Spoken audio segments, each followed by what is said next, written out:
तो बच्चों, स्वागत है आपका हिंदी गुरुकुल के एक और नए वीडियो में। कैसे हैं? मुझे उम्मीद है कि आप स्वस्थ और मस्त होंगे। तो आज मैं उपस्थित हूँ एक और नई वीडियो के साथ। यदि आप मेरे इस चैनल पर नए हैं तो आप इसको सब्सक्राइब करें, और यदि आपने सब्सक्राइब किया है तो इसको लाइक और शेयर जरूर करें।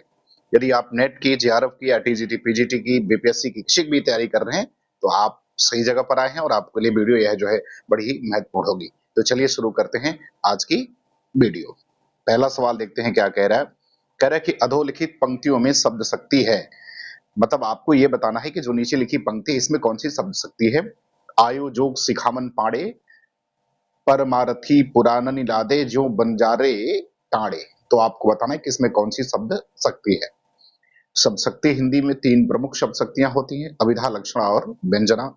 तो तीन प्रमुख शब्द शक्तियां होती हैं। तो आपको ये बताना है कि आए जोग सिखावन पाड़े, ये जो सूरदास की पंक्ति है, तो आपको बताना है कि यह जो है इस पंक्ति में कौन सा शब्द शक्ति है, व्यंजना है, अभिधा है, तात्पर्य है या लक्षणा है। तो आपको बताना है कि कौन सी शब्द शक्ति इसमें आपको निहित दिखाई देती है। तो पहले वाले का उत्तर आपको देना है। देखो बच्चों, पहले का उत्तर हो जाएगा ए हो जाएगा। इसमें कौन सी शब्द शक्ति है? तो इसमें जो है व्यंजना शब्द शक्ति है। चलिए दूसरा क्या कह रहा है। करिए, हरियोधकृत काव्योपवन का प्रकाशन वर्ष क्या है। हरियोध की एक रचना है जिसका नाम काव्योपवन है। इसका प्रकाशन वर्ष बताना है। ए 1907, बी 1899, सी कह रहा 1909 और डी कह रहा 1917। तो आपको बताना है कि हरियोध की रचना जो है इसका प्रकाशन वर्ष कौन है।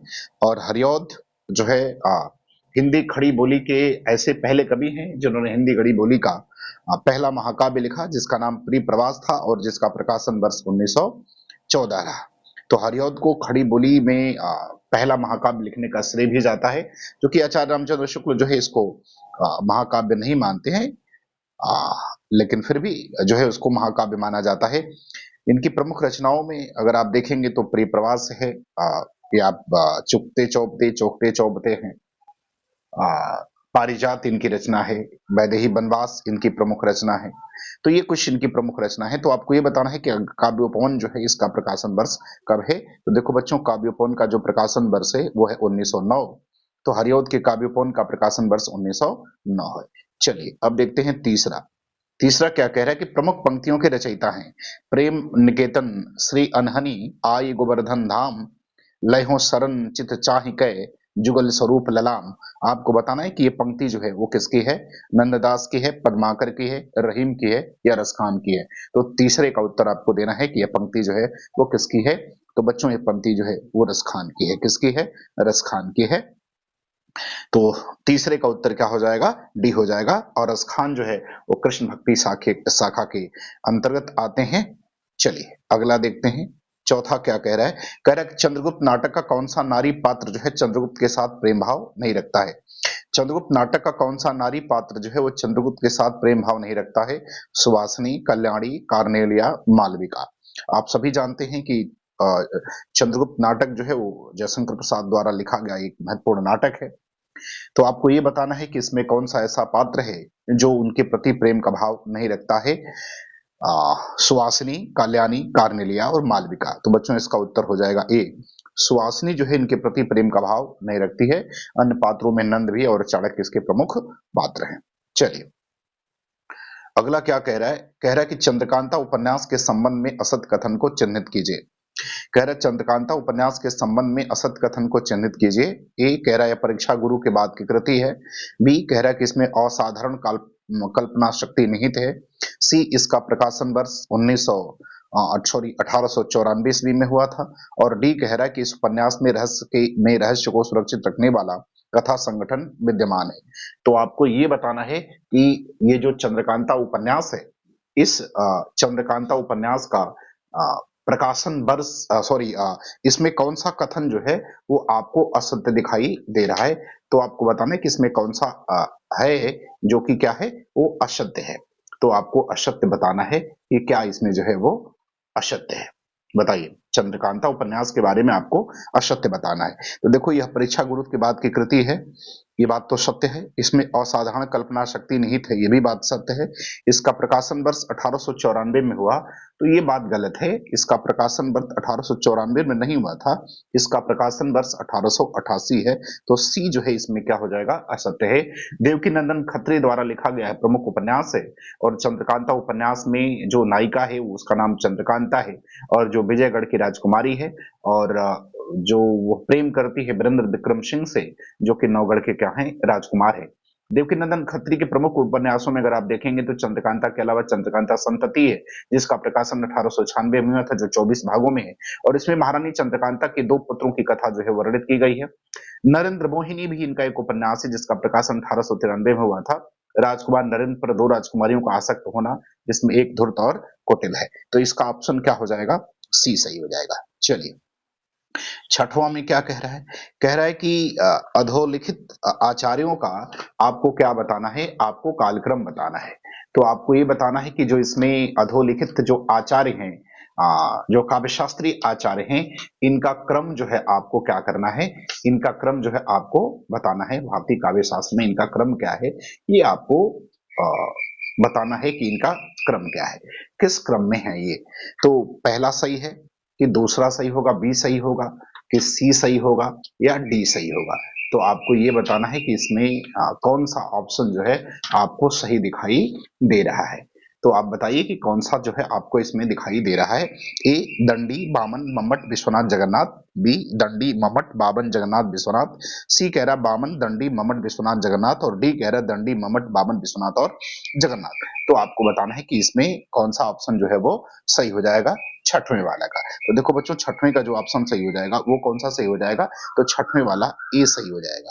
अब आप पूछेंगे कि ये क्यों सही होगा, तो देखो बच्चों, दंडी का जो समय है वो 650 के आसपास का समय है। बामन का समय जो है वो 800 ईस्वी के आसपास का समय है।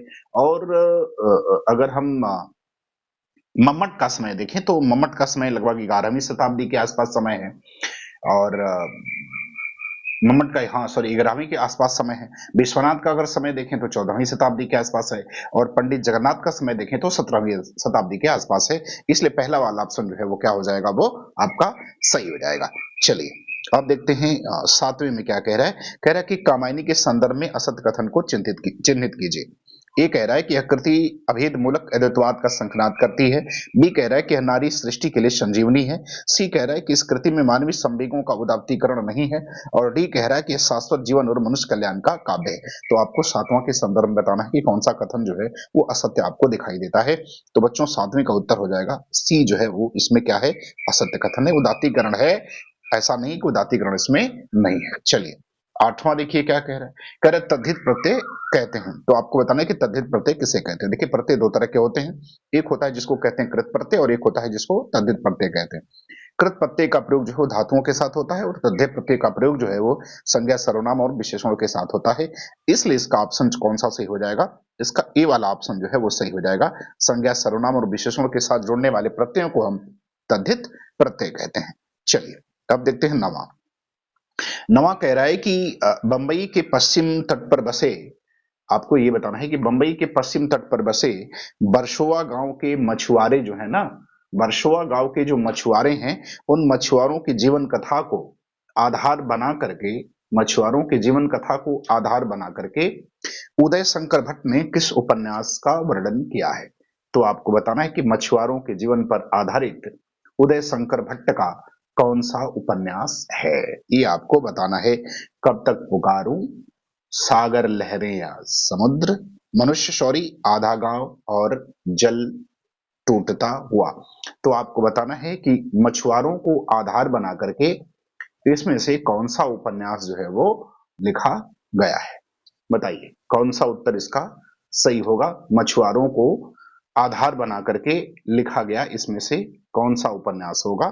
कह रहा है कि बंबई के पश्चिम तट पर बसे हुए बरसुआ गांव के मछुआरों के जीवन की कथा को आधार बना करके उदय शंकर भट्ट द्वारा इसमें से कौन सा उपन्यास जो है वो लिखा गया है। आपको ये बताना है कि उदय शंकर भट्ट का कौन सा इसमें से उपन्यास है। तो बताइए, तो बच्चों इसका उत्तर क्या हो जाएगा, सागर लहरें और मनुष्य। क्या हो जाएगा? बी ऑप्शन हो जाएगा, सागर लहरें और मनुष्य। तो 9वीं का उत्तर क्या हो जाएगा? बी हो जाएगा। यह जो है उदय शंकर भट्ट का उपन्यास है और जिसको उन्होंने जो है बरसोआ गांव, मुंबई के किनारे तट के बसे गांवों को के मछुआरों के जीवन को आधार बना करके जो है वो उपन्यास इन्होंने जो है वो अ, लिखा है। ठीक है, चलिए, तो मुझे पता है कि आपको ये चीजें समझ में आ गई होंगी। इसके अलावा इनके उपन्यास को अगर आप देखेंगे तो इनका एक उपन्यास है नए मोड़, जो कि 1954 में प्रकाशित हुआ था, और सागर लहरें और मनुष्य जो है ये आपका 1956 में प्रकाशित हुआ है। एक उपन्यास इनका है जिसका नाम लोक परलोक है, जिसका प्रकाशन 1958 में हुआ है। एक उपन्यास इनका है जिसका नाम शेष अशेष है, जो कि 1960 में प्रकाशित हुआ है। और एक उपन्यास इनका है जो 2 अध्याय, जिसका प्रकाशन 1963 में हुआ है। ठीक, चलिए, तो आपको समझ में आ गया होगा। चलिए अगवा देखते हैं 10वां। करेक्ट, निराला की बादल राग कविता कितने खंडों में प्रकाशित है? करेक्ट, निराला की बादल राग कविता जो है कितने खंडों में प्रकाशित है? 3 खंडों में, 5 खंडों में, 4 खंडों में या 6 खंडों में? तो बच्चों इसका उत्तर हो जाएगा डी, 6 खंडों में प्रकाशित है। कितने खंडों में प्रकाशित है? तो ये जो है आपका 6 खंडों में प्रकाशित है। कितने खंडों में? 6 खंडों में प्रकाशित है। चलिए अगला देखते हैं 11 में क्या कह रहा है। कह रहा है मधुघट ले जब करती नर्तन, मेरे नुपुर के छम छनन में लय होता जग का क्रंदन। यह किस कविता की पंक्तियां हैं? तो आपको बताना है कि यह किस कविता की जो है वो पंक्तियां हैं। आपको ये बताना है कि यह किस कविता से जो है ली गई हैं। मधुशाला से ली गई हैं, मधुकलश से ली गई हैं, या मधुबाला से ली गई हैं, या निशा निमंत्रण से ली गई हैं। जबकि आपको पता है कि ये तीनों की तीनों रचनाएं जो हैं वो किसकी हैं? तो हरिवंश राय बच्चन की हैं। किसकी रचनाएं हैं? हरिवंश राय बच्चन की हैं। और हरिवंश राय बच्चन जो है वो हिंदी साहित्य में हालावाद के प्रवर्तक माने जाते हैं। किसके प्रवर्तक माने जाते हैं? तो हालावाद के प्रवर्तक जो है ये माने जाते हैं। तो आपको ये बताना है कि ये जो है इसमें से यह पंक्ति उनकी किस कविता से ली गई है। तो बच्चों 11 का जो उत्तर हो जाएगा वो हो जाएगा आपका सी। यह किससे ली गई है? यह ली गई है मधुबाला से। तो देखो बच्चों, मधुशाला का प्रकाशन 1935 में होता है, मधु कलश का 1937 में होता है, मधुबाला का 1936 में होता है, और इनके नीचे एक निशान निमंत्रण भी लिखा है, इसका प्रकाशन 1938 में होता है। हरिवंश राय बच्चन का समय 1907 से लेकर 2003 है। हालावाद का प्रवर्तक माना जाता है इनको। उमर खयाम की रुबाइयों का इनके ऊपर जो है प्रभाव है। हरिवंश राय बच्चन को हिंदी का वायरन भी कहा जाता है। बच्चन की मधुशाला में जो रुबाई छंद का प्रयोग हुआ है। इसके अलावा इनकी रचनाओं में अगर आप देखेंगे तो एकांत संगीत है, आकुल अनंतर है, सतरंगिनी है, बंगाल का अकाल है, हलाहल है, सूतिकमाला है, मिलन यामिनी है, प्रणय पत्रिका है, धार के इधर उधर है, आरती और अंगारे हैं, बुद्ध और नाच घर है, त्रिभंगिमा है, खेमे 64 सॉरी दो चट्टाने हैं, नागर गीत है, बहुत दिन बीते हुए, कटती प्रतिमाओं की आवाज है, और जाल समेटा जो है इनकी प्रमुख रचना है। दो चट्टानों के लिए 1968 का इनको साहित्य अकादमी पुरस्कार जो है वो मिला हुआ है। और खादी के फूल जो इनकी रचना महात्मा गांधी के प्रति इन्होंने श्रद्धांजलि जो है वो व्यक्त किया हुआ है। ठीक, चलिए अगला देखते हैं 12 में। कह रहा है कि छायावाद का पतन किसकी कृति है? आपको बताना है कि छायावाद का पतन जो है वो किसकी कृति है। शांति प्रिय द्विवेदी की है, रामविलास शर्मा की है, विजय देवनारायण शाही की है, या देवराज की है? तो बच्चों छायावाद का जो पतन है वो देवराज की रचना है। किसकी है? देवराज की है। और अगर सिर्फ छायावाद पूछ दे तो नामवर सिंह की रचना है। छायावाद नाम से नामवर सिंह की रचना है, और छायावाद का पतन नाम से देवराज की रचना है। चलिए अगला देखते हैं क्या कह रहे काव्यानुभूति की जटिलता चित्तवृत्तियों की संख्या पर निर्भर नहीं बल्कि संवादी विसंवादी प्रत्ययों के छंद पर द्वंद पर आधारित होती हैं। यह कथन किसका है? तो 13 का उत्तर बताना है कि यह कथन जो है किसका है। रामचंद्र शुक्ल का है, नामवर सिंह का है, नंदुलाल वाजपेयी का है, या हजारी प्रसाद द्विवेदी का है? तो बच्चों यह कथन जो है वो किसका है? आचार्य रामचंद्र शुक्ल का है। तो ए ऑप्शन जो है वो सही हो जाएगा। चलिए 14 में क्या कह रहा है निम्नलिखित में से क्या हिंदी साहित्य लेखन का आधार या स्रोत नहीं हो सकता है? कह रहा है कि निम्नलिखित में से क्या हिंदी साहित्य लेखन का आधार या स्रोत नहीं हो सकता है। ये कह रहा है कि विभिन्न युगों की आंतरिक और बाह्य परिस्थितियों पर प्रकाश डालने वाली सामग्री। बी कह रहा है कि रचनाओं का मौखिक उल्लेख। सी कह रहा है शिलालेख। और डी कह रहा है कि साहित्यकारों की प्रकाशित या अप्रकाशित रचनाएं। तो आपको ये बताना है कि क्या जो है इसमें से स्रोत हिंदी साहित्य लेखन का नहीं हो सकता है 14 में। तो देखो बच्चों, रचनाओं का मौखिक उल्लेख अर्थात बी ऑप्शन जो है इसमें नहीं हो सकता है। चलिए अब देखते हैं 15 में। कह रहा है कि कविता कौमुदी के संग्रहकर्ता कौन है? आपको बताना है कि कविता कौमुदी के संग्रहकर्ता कौन है। श्याम सुंदर दास, राहुल सांकृत्यायन, डॉक्टर नगेंद्र, या रामनरेश त्रिपाठी? तो आपको बताना है कि कविता कौमुदी के संग्रहकर्ता कौन है। तो बच्चों इसके संग्रहकर्ता हैं जिनका नाम रामनरेश त्रिपाठी है। और इसका संग्रह 1925 से लेकर के 1930 के बीच में हुआ, और इसमें लगभग 15,000 के आसपास जो है वो जो गीत हैं, इन गीतों का जो है इसमें संग्रह किया गया है। कितने हजार? 15,000 से अधिक गीतों का संग्रह किया गया है। चलिए अगला देखते हैं क्या है। कह रहे भारतीय संस्कृति की मूल उपादानों का ऐतिहासिक विकास प्रस्तुत करने वाला प्रसिद्ध ग्रंथ साहित्य के 4 अध्याय किसने लिखा है? तो आपको ये बताना है कि संस्कृति के 4 अध्याय किसकी रचना है? रामविलास शर्मा की, रामधारी सिंह दिनकर की, जयशंकर प्रसाद की या शांति प्रिय द्विवेदी की? तो देखो बच्चों, संस्कृति के 4 अध्याय जो रचना है वो है रामधारी सिंह दिनकर की, जिसका प्रकाशन 1956 में हुआ था और इसकी भूमिका पंडित जवाहरलाल नेहरू ने लिखी थी। और भारतीय संस्कृति को रामधारी सिंह दिनकर ने 4 भागों में बांट करके लिखने का प्रयास किया है। चलिए अगला देखते हैं क्या कह रहा है। कह रहा है भक्ति काल का नाम पूर्व मध्यकाल किस आचार्य ने दिया? कह रहा है कि भक्ति काल का पूर्व मध्यकाल किस आचार्य ने दिया? डॉक्टर नगेंद्र ने, डॉक्टर राम कुमार वर्मा ने, आचार्य नंदुलारे वाजपेयी ने या आचार्य हजारी प्रसाद द्विवेदी ने? तो आपको बताना है कि पूर्व मध्यकाल नाम किसने दिया है। तो देखो बच्चों, पूर्व मध्यकाल नाम देने वाले विद्वान हैं, उनका नाम हजारी प्रसाद द्विवेदी है, अर्थात ऑप्शन क्या सही हो जाएगा? तो 17 का डी हो जाएगा। चलिए 18 नंबर में देखिए क्या कह रहे हैं। कह रहे अमावस के घड़ी झिलमिल चंदा, पूनम के घड़ी शूर, नाद के घड़ी व्यंद गरजय, बाजंत अनहद तूर। उपयुक्त काव्यांश में अनहद नाद की स्थिति को व्यक्त करने वाले योगी संत का नाम क्या है? अनहद नाद की स्थिति, अनहद का मतलब असीम होता है या सीमा रहित होता है, तो इसको व्यक्त करने वाले योगी का नाम कौन सा है? गोरखनाथ है, जयसिंह है, जालंधर है या नामदेव है? तो आपको बताना है कि अनहद की स्थिति या असीम या सीमित स्थिति को व्यक्त करने वाले जो संत हैं उनका क्या नाम है? तो बच्चों उनका नाम गोरखनाथ है। ए ऑप्शन जो है वो सही हो जाएगा 18 का। चलिए 19 में क्या कह रहे हैं। कह रहे कि बौद्ध धर्म के सिद्धांतों में देश की बदली हुई परिस्थितियों ने जिन नवीन भावनाओं को सृष्टि की, उन्हीं के परिणाम स्वरूप सिद्ध साहित्य की रूपरेखा तैयार हुई। सिद्ध साहित्य के प्रादुर्भाव विषयक यह कथन इनमें से किसका है? तो आपको बताना है कि यह कथन किसका है? राम कुमार वर्मा का, धीरेन्द्र वर्मा का, गणपत चंद्र गुप्त का या मिश्र बंधु का? तो देखो बच्चों, 19 का जो उत्तर हो जाएगा वो ए हो जाएगा। यह कथन रामकुमार वर्मा का है। किसका है? रामकुमार वर्मा का है। चलिए 20वां सवाल देखते हैं क्या कह रहा है। कह रहे इनकी उक्तियां ऐसी लुभावनी हुई कि बिहारी आदि परिवर्ती कभी भी उनमें से बहुतों का अपहरण करने का लोभ न रोक सके। उपयुक्त आचार्य शुक्ल की यह उक्ति किस विषय के, किस कवि के विषय में कही गई है? मतलब आपको यह बताना है कि ये जो उक्ति है ये आचार्य रामचंद्र शुक्ल द्वारा कही गई है, लेकिन किसके विषय में कही गई है? तुलसी के विषय में कही गई है, वृंद के विषय में कही गई है, रहीम के विषय में कही गई है या कबीर के विषय में कही गई? तो 20 का उत्तर आपको देना है। तो अगर 20 का उत्तर बच्चों देखा जाए तो शुक्ल जी ने यह उक्ति जो है वो रहीम के संदर्भ में कही है। किसके संदर्भ में? रहीम के। तो 20 का सी हो जाएगा। चलिए 21 में क्या कह रहा है। कह रहा वृंदावन में मीराबाई की मुलाकात किस कृष्ण भक्त कवि से हुई थी? वृंदावन में मीराबाई की मुलाकात जो है वो किस कृष्ण भक्त कवि से हुई है?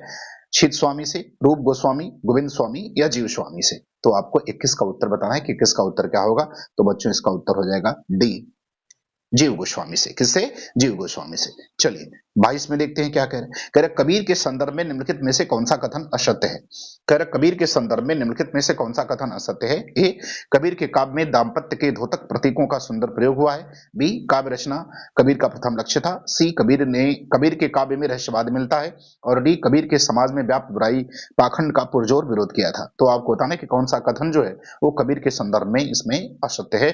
तो काव्य रचना कबीर का प्रथम लक्ष्य था, ऐसा एकदम नहीं था। उनका लक्ष्य काव्य रचना था ही नहीं, अर्थात 22 का उत्तर क्या हो जाएगा? बी हो जाएगा। चलिए 23 में देखते हैं क्या कह रहा है। कह रहा है शुक्ल जी की शब्द की दुर्बलता यह थी कि वह भारत के हर कवि को तुलसी की कसौटी पर और हर पात्र को राम के आदर्श पर कसकर ही स्वीकार करते थे। यह किसका कथन है? मतलब शुक्ल जी की दुर्बलता यह थी कि भारत के हर कवि को तुलसी की कसौटी पर कसते थे और हर पात्र को राम के आदर्श पर कसते थे। तो आपको बताने कि कथन किसका है? डॉक्टर नगेंद्र का, डॉक्टर रामकुमार वर्मा का, डॉक्टर गणपत चंद्र गुप्त का, आचार्य हजारी प्रसाद द्विवेदी का। तो 23 का उत्तर आपको बताना है कि 23 का उत्तर क्या होगा। तो बच्चों 23 का उत्तर हो जाएगा सी, डॉक्टर गणपति चंद्र गुप्त। यह कथन किसका है? डॉक्टर गणपत चंद्र गुप्त का है। चलिए 24 में क्या कह रहे हैं। कह रहे कि भक्ति आंदोलन को लोक जागरण किसने कहा है? भक्ति आंदोलन को लोक जागरण किसने कहा है? तो देखो बच्चों इसका उत्तर क्या होगा आपको ये बताना है। डॉक्टर नगेंद्र, राहुल सांकृत्यायन, रामविलास शर्मा या हजारी प्रसाद द्विवेदी? देखो बच्चों कंफ्यूज मत, लोक जागरण और लोक जागरण काल, लोक जागरण किसने कहा है और लोक जागरण काल किसने कहा है? तो देखो बच्चों अगर लोक जागरण पूछे तो ये कहा था हजारी प्रसाद द्विवेदी ने, लेकिन अगर लोक जागरण काल कह दे तो इसको कहा था रामविलास शर्मा ने। रामविलास शर्मा ने लोक जागरण काल कहा था और हजारी प्रसाद द्विवेदी ने लोक जागरण कहा था। चलिए, और आज का अंतिम सवाल, वह साहित्य जिसमें गद्य और पद्य दोनों मिश्रित हों के लिए सार्थक शब्द क्या होता है? जिसमें गद्य और पद्य दोनों होते हैं, तो गद्य काव्य कहेंगे, चंपू कहेंगे, गद्य गीत कहेंगे या मिश्रित काव्य कहेंगे। तो बच्चों, इस तरह के काव्य को क्या कहा जाता है? चंपू काव्य कहा जाता है। क्या कहा जाता है? चंपू काव्य कहा जाता है।